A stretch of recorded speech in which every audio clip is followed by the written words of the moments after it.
Alright, তো আমরা এখন নিউরোলজির এমব্রায়োলজি সেগমেন্টের নোটোকর্ড নিয়ে আলোচনা করব। নোটোকর্ড মূলত একটা মেসোডার্ম ডিরাইভড স্ট্রাকচার, তবে এটা একটোডার্মকে স্টিমুলেট করতে সাহায্য করে এবং একটোডার্মকে স্টিমুলেট করে তারা নিউরো একটোডার্ম তৈরি করে। এখন এই জিনিসটা যদি আমরা ছবির মাধ্যমে দেখি তাহলে এটা অনেকটা এরকম, যে এটা হচ্ছে নোটোকর্ড। আমরা যদি দেখি এটা নোটোকর্ড, এটা নিউরাল প্লেটকে প্রথমে ফোল্ড করে ভিতরের দিকে এনে একটা নিউরাল ফোল্ড তৈরি করে, এবং এই নিউরাল ফোল্ড একসময় পুরোপুরি ফোল্ড হয়ে নিউরাল ক্রেস্ট সেল এবং মাঝখানে নিউরাল টিউব ফরমেশন করে, এবং নোটোকর্ডটা এখানে চলে আসে, নিচে চলে আসে এবং ফরমেশন করে নিউক্লিয়াস পালপোসাস।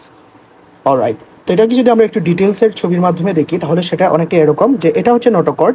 এটা বাইরের দিকে থাকা নিউরাল প্লেটটাকে ফোল্ড করে, নিউরাল ফোল্ড এবং নিউরাল ক্রেস্ট সেল তৈরি করে, এবং এটাকে পুরোপুরি ফোল্ড করলে নিউরাল টিউব তৈরি করে এবং এটা নিচের দিকে চলে যায় এবং বাইরের দিকে একটোডার্ম তৈরি করে এবং তার ঠিক নিচে নিউরাল ক্রেস্ট সেল তৈরি করে, এবং অবশেষে এই নিউরাল ফোল্ড অবশেষে নিউরাল টিউব তৈরি করে এবং বাইরের দিকে এপিডার্মিস তৈরি করে, এবং এই জায়গাটা নিউরাল পালপোসাসে নিউক্লিয়াস পালপোসাসে পরিণত হয়।